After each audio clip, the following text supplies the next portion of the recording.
Este lugar que soy es un programa del Consejo Estatal para las Culturas y las Artes de Chiapas, en coordinación con el Sistema Chiapaneco de Radio, Televisión y Cinematografía. Primera temporada, 2025.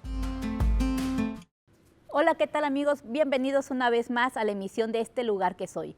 Yo soy Verónica Molina y hoy estoy muy contenta de recibir en este set al maestro Natalio Hernández. Él es un gran escritor y sobre todo ensayista que defiende la lengua materna, sobre todo la náhuatl.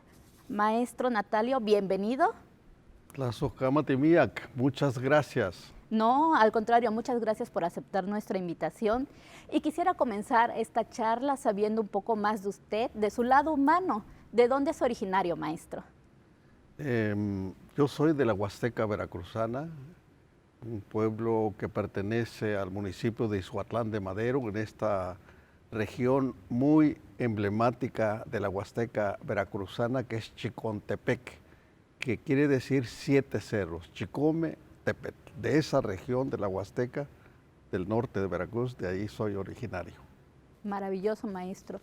Y dígame, maestro, ¿dónde estudió de usted sus primeros años? Bueno, en aquel tiempo, en la comunidad donde provengo, Lomas del Dorado, del municipio de Izuatlán de Madero, únicamente había hasta 3er grado de primaria. Y entonces el 4º año de primaria tuve que cursarlo en un pueblo cercano. Caminábamos 1 hora, ya estoy exagerando. En realidad 2, porque de ida 1 hora, de regreso otra hora. Prácticamente permanecíamos todo el día en el pueblo donde cursé el 4º grado de primaria.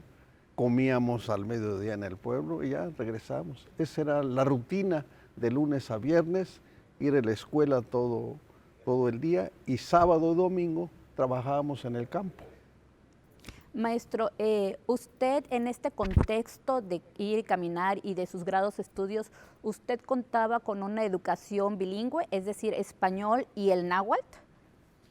Bueno, en aquel tiempo las escuelas eran monolingües. El niño, el joven que iba a la escuela tenía que olvidarse de la lengua de la comunidad. En la escuela únicamente se usaba el español, y eso muchos de nosotros de ese tiempo, de esa generación, nos marcó profundamente, porque se reprimía en la escuela el uso de la lengua materna, la lengua de la comunidad. Entonces crecimos con un conflicto lingüístico. En nuestro propio interior se peleaba, en mi caso, el náhuatl con el español. Y esto lo superé hasta los 50, 52 años. Hoy disfruto plenamente el bilingüismo, me gusta hablar mi lengua materna, escribo poemas en mi propia lengua y también disfruto el español como segunda lengua. Siento que las 2 lenguas me pertenecen. Y en este tiempo de niñez, ¿usted veía el español como un intruso o como un enemigo? Bueno, yo creo que no llegó a ese nivel de que fuera un enemigo, pero sí un extraño de mi vida, un intruso, ¿no? Porque, digamos, siento que el hecho de que la escuela reprimiera nuestra lengua materna provocó un desarraigo, ¿no? Un desequilibrio, un trauma, pues, psicológico, que muchos de nuestros hermanos o hermanas indígenas no logran superar. Llegan a un nivel de bilingüismo no coordinado. En mi caso logré superar eso. Las 2 lenguas las manejo en el mismo nivel. Y esto, como dicen los lingüistas, es una ventaja. La persona que maneja 2 o 3 o más idiomas, porque entonces tiene 2 sistemas de pensamiento, en su propia lengua y en la segunda lengua. Y si adquiere una tercera lengua, entonces tiene 3 sistemas de pensamiento, y así sucesivamente. Maestro, ¿cuántas lenguas maternas podemos reconocer en México? Bueno, ha variado. Por mucho tiempo se hablaba de 56 lenguas originarias de México. Hoy se habla de 68 lenguas. Pero en realidad pues pueden ser 68, 70, ¿no? Y de allí hay muchas variantes, ¿no? Y eso para los lingüistas y para nosotros mismos, el hecho de que haya variantes no empobrece la lengua, sino enriquece la lengua. Por ejemplo, en el caso del náhuatl, tenemos la variante de la huasteca, que es diferente a la variante de la lengua náhuatl en la Sierra Norte de Puebla, o la variante de Tlaxcala, de Milpa Alta en la Ciudad de México, ¿no? Entonces, pues yo disfruto mucho esa variedad lingüística o esas variantes lingüísticas que tiene la lengua náhuatl, ¿no? Porque me ha permitido recorrer todos estos lugares, estas regiones en donde hay una variante de la propia lengua náhuatl. Y claro, ahora a través de la literatura y de la poesía, ¿cuándo podríamos decir que emerge la literatura náhuatl, la literatura contemporánea? Bueno, yo creo que podemos ubicar la literatura contemporánea a principios del siglo pasado. Hay un texto que yo he disfrutado mucho de un escritor de Milpa Alta, ¿no? Es un poemario, digamos, clásico en lengua náhuatl, porque fue uno de los pioneros que empezó a escribir la poesía náhuatl en forma contemporánea, ¿no? Sucede lo mismo con los zapotecos. Los zapotecos, yo he dicho en mis clases de literatura en lenguas indígenas, en diferentes espacios, que son los pioneros, los zapotecos del Istmo, de la literatura contemporánea en lenguas indígenas.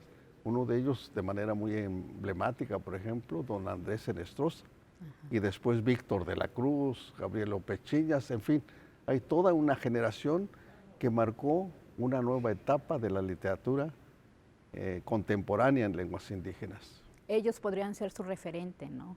Bueno, todo eso a mí me permitió, digamos, empezar a escribir también en mi propia lengua, pero sobre todo la obra que dejó don Miguel León Portilla. Recordemos que don Miguel León Portilla publicó en los años 70 el libro 13 poetas del mundo náhuatl, y siguió investigando y finalmente dejó una obra más amplia que le llamó 15 poetas del mundo náhuatl. 15. Y en la actualidad, donde nuestras lenguas maternas con la modernidad se va perdiendo, ¿cómo podríamos incluirla para los niños? Bueno, de diferentes maneras. Yo creo que en los últimos 20 años, sobre todo, hay una gran variedad ya de textos en lenguas indígenas y particularmente pequeños relatos y también poemas. Por ejemplo, cuando yo estuve en el consejo directivo de la Asociación de Escritores en Lenguas Indígenas, más o menos por 2005-2006, hicimos una serie para niños, de literatura para niños, que le llamamos Los granos del maíz. Entonces son pequeños relatos en forma bilingüe, por lo menos en 5 lenguas, y esos textos los ha reproducido la Comisión Nacional de Libros de Texto Gratuitos. Y materiales como ese tipo hay en diferentes lenguas, ¿no? Yo creo que ya hay en las bibliotecas de las escuelas textos en diferentes lenguas indígenas. Yo soy optimista, yo digo que las lenguas indígenas no van a morir, ¿no? Están renaciendo, están resurgiendo a través de la literatura, a través de ensayos que han escrito los propios escritores en lenguas indígenas. Y también en la música, ¿no? En diferentes ámbitos, en la música, en la literatura, en la pintura, en fin, en muchos aspectos del arte está renaciendo la cultura ancestral de México, la cultura de los pueblos originarios de México. Sobre todo la gran riqueza que tiene esta cultura náhuatl. ¿Qué es lo que a usted más le gratifica de defender la cultura náhuatl? Bueno, su visión del mundo. ¿Cómo es la visión del pueblo náhuatl? Bueno, se manifiesta de diferentes maneras. Por ejemplo, uno de estos aspectos es, por ejemplo, la sacralidad del maíz, ¿no? La sacralidad de la tierra. Para los pueblos nahuas y en general yo diría para los pueblos indígenas de México, ¿no? La tierra es sagrada, es nuestra madre porque nos sustenta. Todo lo que consumimos, todo lo que comemos proviene de la tierra, son los frutos de la tierra, ¿no?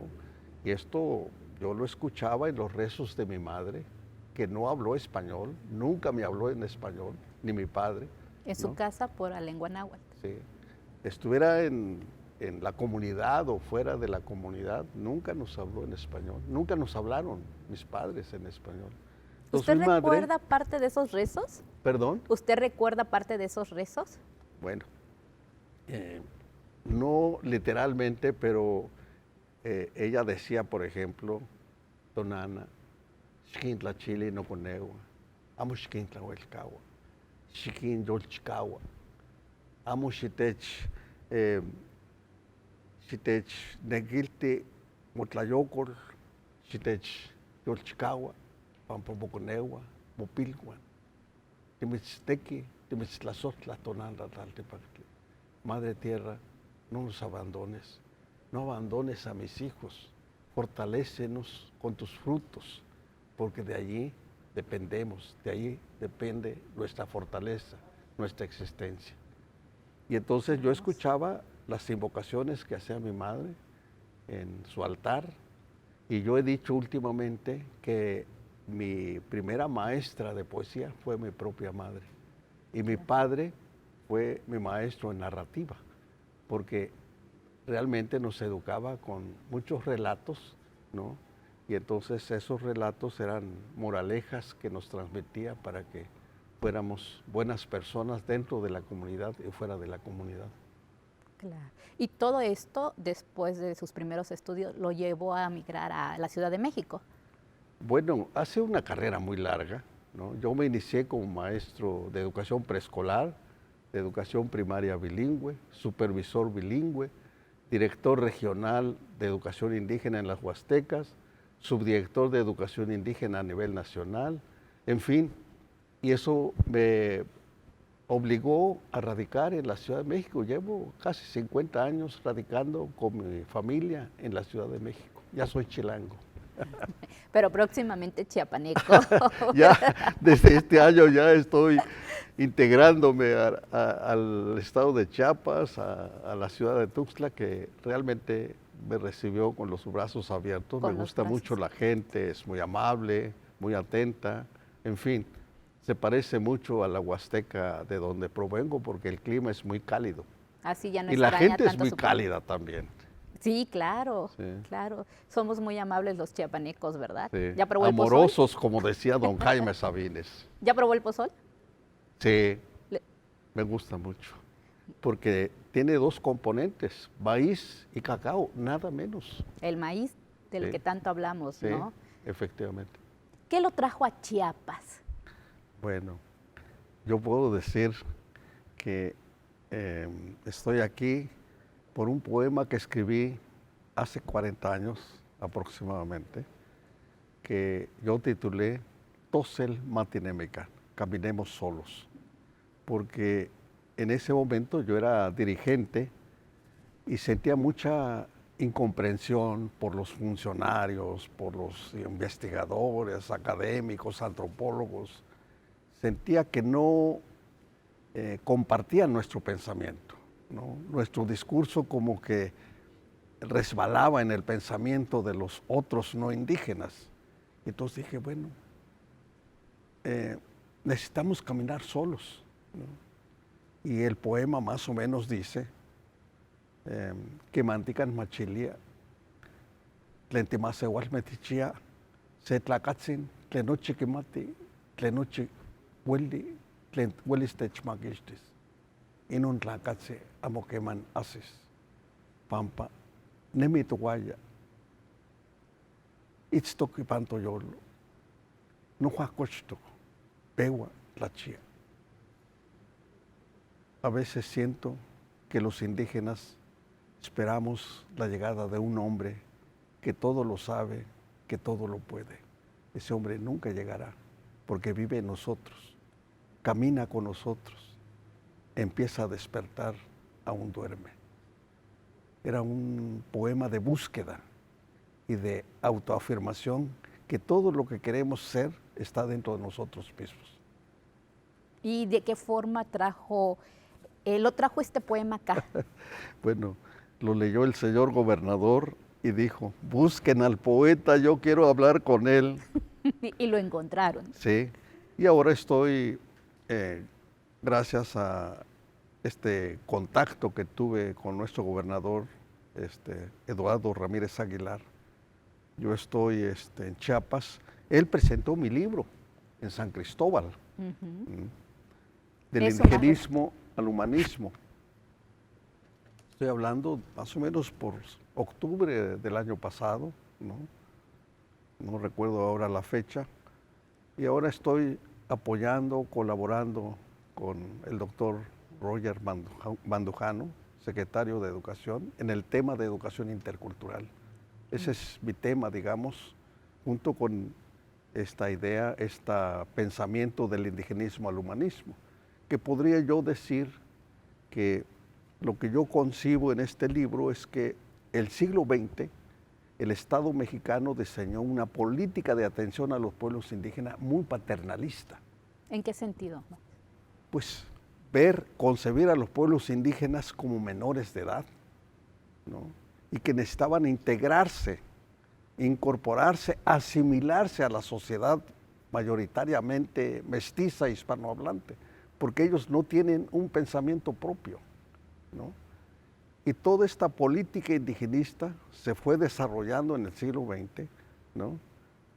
Y, digamos, en la última década del siglo XX, del siglo pasado, emerge un pensamiento indígena contemporáneo que plantea la autonomía y libre determinación. En eso estamos. ¿Usted cree, maestro, que se trata de romper barreras?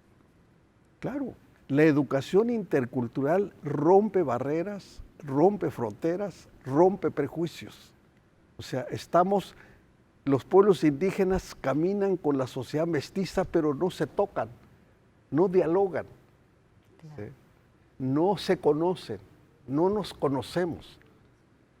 Y entonces la educación intercultural rompe esa barrera, porque entonces se establece el diálogo intercultural, la empatía, ver al otro diferente pero igual. Es un ser humano que tiene una lengua propia, que tiene una visión diferente del mundo. Hablábamos hace un momento, por ejemplo, de la sacralidad de la tierra, del maíz, claro. Pero hay otros elementos que nos identifican, pero que nuestro sistema educativo ha soslayado eso. Por ejemplo, el sistema de numeración de los pueblos indígenas es vigesimal. Se, ome, eye, nau, hasta llegar a 20. Y al llegar a 20 se establece una cuenta de 20, dos cuentas de 20. Sempuale, umpuale, eshpuale, naspuale, hasta llegar a 400. ¿No? Setzontle, 400, otra unidad. Umetzontle, eyetzontle, nahuetzontle, hasta llegar a otra cuenta mayor que es de 8000, que son 20 veces 400. Seshikipili, omeshikipili, eishikipili, hasta llegar al infinito. Nuestros pueblos tenían un sistema de cómputo que en el caso del náhuatl se llama Nepohualtzintzin, como el ábaco oriental de los japoneses. Se medio perdió, se está recuperando ahora. En fin, hay muchos aspectos que el sistema educativo no incorpora, no integra a la currícula. Y entonces los pueblos indígenas nos quedamos a la mitad del camino, en un nepantlismo. Ni reconocemos nuestra raíz, tampoco logramos conocer plenamente el otro mundo, el mundo occidental. Claro. Maestro, ahora que estamos con usted en nuestro estado, ¿usted ha tenido la oportunidad de visitar nuestros pueblos indígenas? ¿Qué opinión tiene de ellos? Bueno, la primera vez que yo visité Chiapas fue en 1975 y la visita fue a San Cristóbal, porque vine a dialogar con mis hermanos maestros bilingües para el primer encuentro nacional de maestros indígenas bilingües que yo coordiné junto con un grupo de compañeros maestros bilingües, y que este encuentro se realizó en mayo de 1976 y me deslumbró San Cristóbal. Era una ciudad como detenida en el tiempo, con un contraste tremendo, ¿no? Los pueblos indígenas, me decían en aquel momento, la gente indígena, nuestra gente de los pueblos, no podía caminar en las banquetas porque no eran de razón. Ajá. ¿No? Entonces empecé a leer, leí después, desde entonces conozco la literatura, leí a Jan de Vos, Vivir en Frontera, y todo lo que dice el maestro Jan de Vos, que ya nos dejó, pues es una situación que describe la situación de discriminación, de exclusión de la sociedad chiapaneca, particularmente la sociedad mestiza, y que todo esta situación pues propició los movimientos a nivel nacional, el movimiento 500 años de resistencia indígena, negra y popular, y en Chiapas particularmente el movimiento zapatista. Yo creo mucho en la posibilidad de resarcir toda esta deuda histórica, de recomponer el tejido social, porque Chiapas es riquísimo, ¿no? Mi próximo libro se llama El nuevo amanecer de los mayas, ¿no? Que tiene 3 ensayos. Uno de ellos se llama Chiapas, espejo de la diversidad. El otro ensayo se llama La literatura indígena en tiempos de la guerra de Chiapas. Y el tercer ensayo se llama El nuevo amanecer de los mayas. ¿Y cuándo estaremos leyendo? Pues yo espero que a mediados de este año pronto tendremos noticias. Claro que sí, maestro. Y no solamente eso, sino que usted en esta disciplina de multiculturalidad también ha hecho grandes aportes, como es la traducción de la Constitución a lengua náhuatl. Sí. De hecho, esa traducción la hice en 2008 por encargo del Congreso, ¿cómo se llama? El Congreso Federal, la Cámara de Senadores concretamente. Y para mí fue una experiencia tremenda, ¿no? Me llevé alrededor de 5 meses traducir la Constitución y no he vuelto a abrir el libro que se publicó con esa traducción. Lo publicó el Fondo de Cultura Económica. Porque como, por ejemplo, traducir muchos conceptos de la Constitución, porque nuestra Constitución se basa en el derecho romano, no en el derecho mexicano, mucho menos en el derecho mesoamericano, ¿no? Entonces, sufrí mucho. Pero después, el Instituto Politécnico Nacional me invitó a traducir la ópera Aída de Giuseppe Verdi. Ay, disfruté, porque es poesía. Exacto, maestro. Entonces, podemos decir que a usted la poesía es su salvadora. Sí. ¿Cómo inició en ella? La poesía me salvó de la muerte, porque yo padecí una crisis emocional muy fuerte, porque pasar de dirigente del movimiento indígena de México a funcionario en 1978, entré en una crisis tremenda, ¿no? Pero además vivir en la Ciudad de México, que es enorme, en aquel tiempo se decía que tenía 15 millones, hoy yo creo que rebasamos los 20 millones. Un gigante. Un monstruo social. Entonces, la poesía me sirvió de catarsis, ¿no? Empecé a canalizar mis angustias. Por ejemplo, hay un poema que se llama A veces me siento muerto en vida. Yo sentía que recorría la ciudad como fantasma, ya no era un ser vivo. Y todo eso lo empecé a canalizar a través de la poesía. Y en una entrevista me dijeron, ¿por qué escribes, Natalio? Escribo para no morir. Entonces, yo creo que la poesía y en general la literatura nos ayuda a superar nuestras angustias, nuestros momentos difíciles, porque es como una catarsis, un medio para sacar los demonios que a veces llevamos dentro y que nos atacan. Maestro, y para ir cerrando esta entrevista, ¿cuál es su compromiso con la literatura náhuatl, con la cultura náhuatl? Yo creo que uno de los compromisos es que a través de la literatura nuestras lenguas empiecen a dialogar con el español de manera equitativa, de manera simétrica, es decir, de igual a igual. Esto no existe.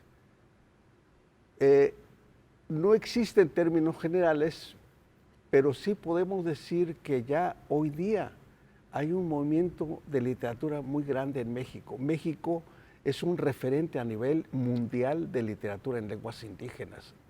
Nuestro país tiene ya varios premios en lenguas indígenas. Por ejemplo, el premio Nezahualcóyotl, que se empezó a otorgar en 1994. Luego, el premio Continental Canto de América, que empezó a otorgar la Asociación de Escritores en Lenguas Indígenas en 98. Se ha suspendido por razones económicas, pero tenemos el premio PLIA, que es el Premio de Literatura Indígena de América que otorga la FIL de Guadalajara. La Ciudad de México, el gobierno de la ciudad tiene el premio Cenzontle, ¿no? Esta ave de 400 voces, como decían Nezahualcóyotl, ¿no? Y en Oaxaca hay varios premios que estableció el pintor Toledo a través del proyecto CASA, del Centro de Arte San Agustín, que está en Oaxaca. Cada año otorgan premios locales en diferentes lenguas. Entonces hay un movimiento muy grande, ¿no?, de literatura en lenguas indígenas. ¿Y cuál es el propósito?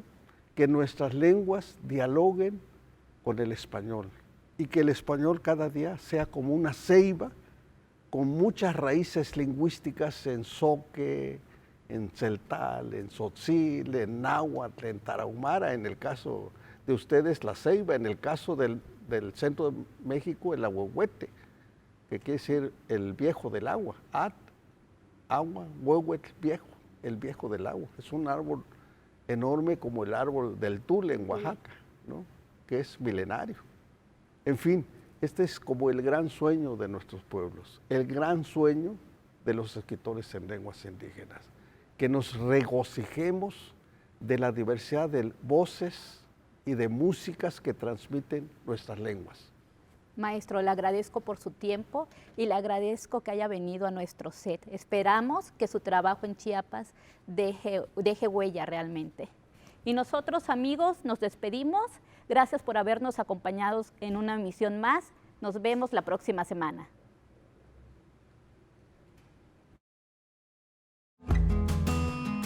Este lugar que soy es un programa del Consejo Estatal para las Culturas y las Artes de Chiapas, en coordinación con el Sistema Chiapaneco de Radio, Televisión y Cinematografía. Primera temporada, 2025.